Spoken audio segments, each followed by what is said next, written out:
पालकत्व म्हणजे एक अनोखी सफर जिथे प्रत्येक अनुभव आणि प्रत्येक आव्हान एकत्र करून आयुष्य करावं लागतं गोड. मुलांच्या यशस्वी जीवनाचा पाया रचणाऱ्या आईचे अनुभव, तिचं संगोपन आणि पालकत्वाच्या बाजूंचा अभ्यास करण्यासाठी हा आमचा विशेष प्रयत्न. तिचे पालकत्व. नमस्कार. आज आपल्याबरोबर गप्पा मारण्यासाठी पूजा कोहाळे मॅडम आलेले आहेत आणि त्यांची कन्या आपल्याकडच्या जेई बॅच मध्ये शिकते. नवरात्र उत्सवामध्ये आपण आदिशक्तीचा जागर करतो. स्त्री ही आदिशक्तीचं रूप मानलं जातं आणि या स्त्रीचा जो सन्मान आहे तो आपण या गप्पांमधून नक्कीच करणार आहोत. या टोटल प्रोसेसमध्ये बेसिकली एक पालकत्व किंवा एक स्त्रीची जबाबदारी काय असते किंवा एक मुलाच्या शारीरिक, सामाजिक आणि त्याचबरोबर शैक्षणिक विकासात प्रत्येक आई एक खूप महत्वाचा रोल निभावत असते. तिच्यातलं पालकत्व जाणून घेण्यासाठी आज आपण मॅडमला इथे बोलवलेलं आहे. मॅडम, दिशा परिवारामार्फत आपलं मनपूर्वक स्वागत. धन्यवाद. आणि आपण आपल्या गप्पांना खरं तर सुरुवात करूयात. तर आज इथे मॅडमला बोलवल्या मागचं कारण हेच आहे की इतरही पालकांना याच्यातून नक्की प्रोत्साहन मिळेल. पहिल्यांदा तर मी असं विचारेन की तिची शैक्षणिक प्रगती व्हावी असं तर प्रत्येक आईला वाटतं आणि स्वरालीला आम्ही जितकं ओळखतो ती नक्कीच अकॅडमिकली खूप स्ट्रॉंग आहे, पण यासोबतच तिच्यात काही सामाजिक नैतिक मूल्यांचं देखील विकसन व्हावं असं तुम्हाला वाटत होतं आणि त्या दृष्टीनं काही प्रयत्न तुम्ही केलेत का? हो, मला असं वाटतं की नुसतं मुलांनी अभ्यास करण्यापेक्षा बाकीच्या गोष्टी ज्या की बाबा प्रामाणिकपणा असावा, गुरुजनांचा आदर करणं या गोष्टी, किंवा बाबा एखाद्याला मदत करणं छोट्या छोट्या गोष्टीत ना, मग भले आपले वर्गमित्र असतील या सगळ्यांना मदत करणे, कुठे अभ्यासात किंवा कुठल्याही एक गरजेच्या गोष्टी त्यांना घेण्यात या गोष्टीत मी नेहमी तिला आग्रही राहिले आणि त्या पद्धतीनं ती पण ते तसं करते आहे. ओके. तिचा 10वी पर्यंतचा प्रवास कसा होता? म्हणजे ती अकॅडमिकली स्ट्रॉंग आहेच, पण मग 1ली ते 10वी पर्यंत तिच्या शैक्षणिक प्रवासादरम्यान तुम्ही नक्की काय रोल निभावलात त्याच्यामध्ये? ऍक्च्युली तिचं शालेय शिक्षण दिशा पब्लिक स्कूलमध्येच झालं. ओके. आणि त्या ठिकाणी असं होतं की दिशा स्कूलमध्ये असं आहे की आपल्याला वेगळं काही करून घ्यावं लागतं असं मला वाटत नाही. टीचर सगळे सक्षम आहेत की तिचं ते अकॅडमिकली प्रोग्रेस करण्यासाठी. फक्त हा एक आपण बघावं लागतो की आपल्या मूल, टीचर आणि आपण यांच्यामधलं एक कम्युनिकेशन आपण ठेवलं गेलं पाहिजे की ती कुठे अडते, ती चालते ना. मूल जेव्हा लहानपणी पण आपण असं बघतो 4 पावलं टाकायला लागलं ते कुठं अडतं तिथे पटकन आपण बोट धरतो.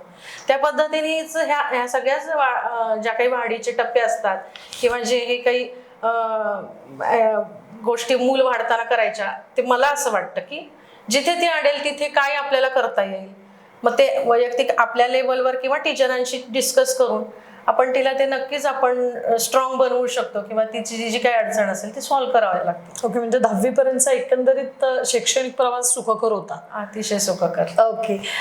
तिचं काय स्वप्न आहे? म्हणजे तुम्ही त्याच्यासाठी तिला कसं प्रोत्साहित करता किंवा तिच्या करिअर बद्दल किंवा तिच्या करिअरच्या निवडीबद्दल आम्ही पाहिलंय, तुम्ही किती गोष्टी तपासून पाहिलेल्या आहेत, पण ही प्रोसेस कशी होती? म्हणजे काय नक्की याचा अनुभव तुम्हाला आला?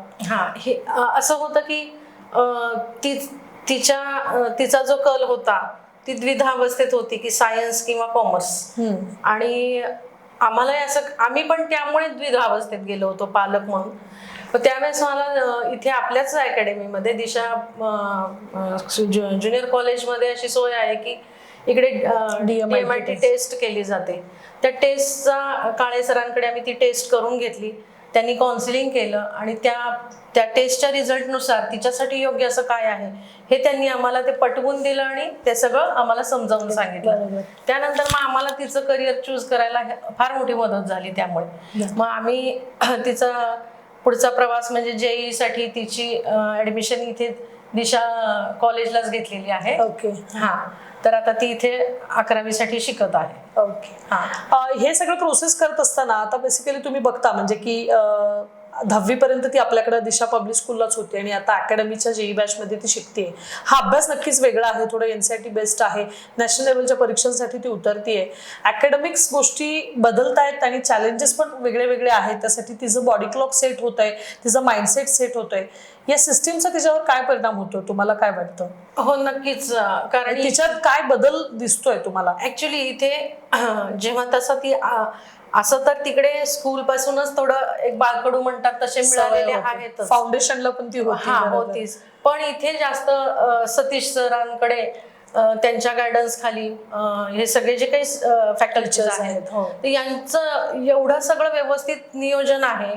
आणि त्यासाठी त्यांचं जे सकाळचं येणं इथे टाइमशीर येणं, डेली डायरी, डेली डायरी असते, त्यानंतर होमवर्क असतो आणि तो कंपल्सरी की त्यांचं ते जे काही मोटिवेशन असतं की घरी गेल्यानंतर तुम्ही हे करा ते करा, तर तेवढ्या एका वाक्यावरती ते सगळं करतात. ते घरी आल्यावरती सगळं ते करते.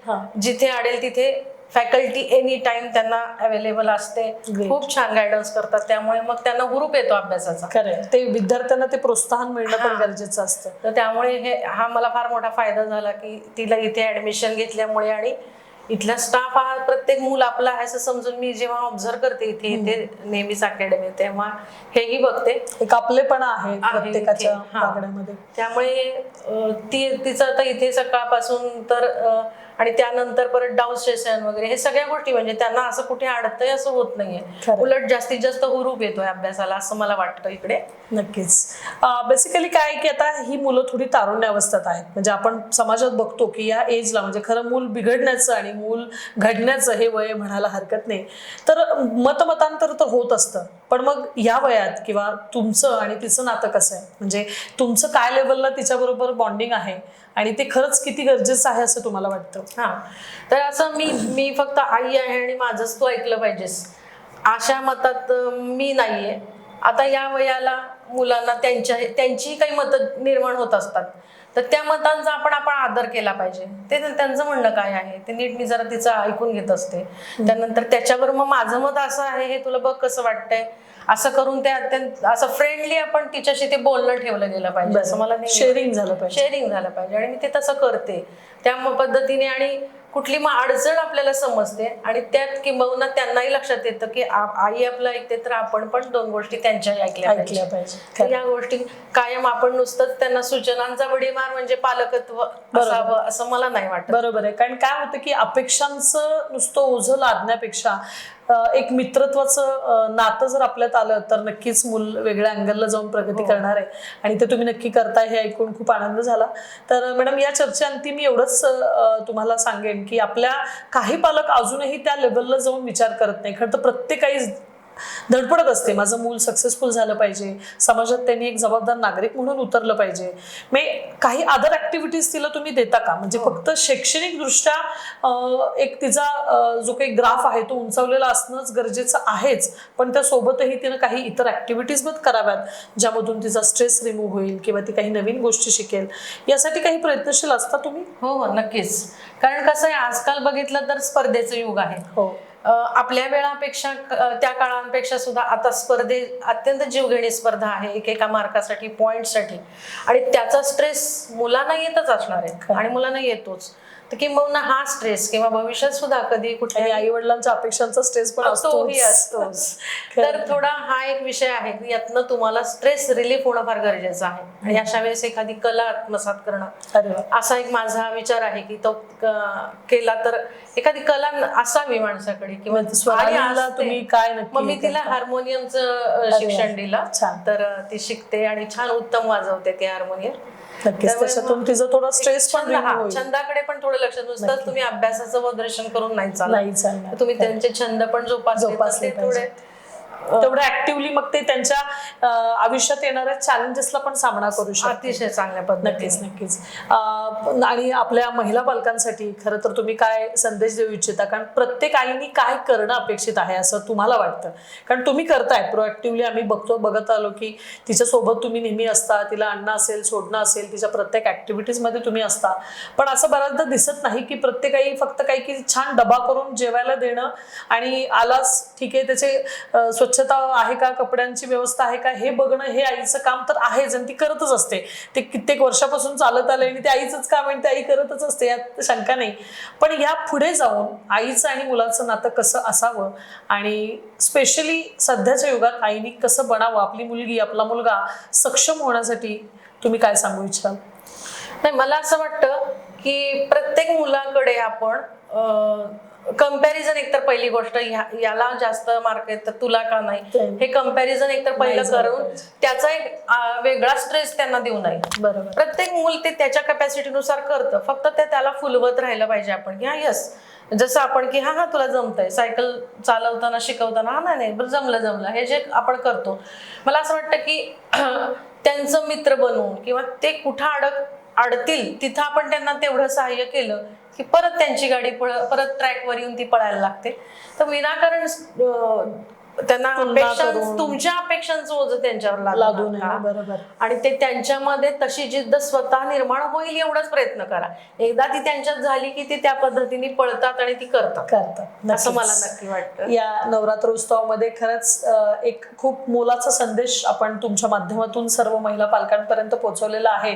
प्रत्येक स्त्रीनं सक्षम असायलाच पाहिजे, ती असते, आणि आपल्या मुलांच्या शारीरिक, मानसिक आणि शैक्षणिक जडणघडणीत तिचा महत्वाचा वाटा आहे आणि तो तिने उचललाच पाहिजे.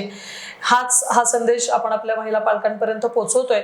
आपण इथं आलात आणि आमच्या बरोबर गप्पा मारल्यात त्याबद्दल खरंच आपलं दिशा परिवारामार्फत पुन्हा एकदा आभार मानते. धन्यवाद मॅडम.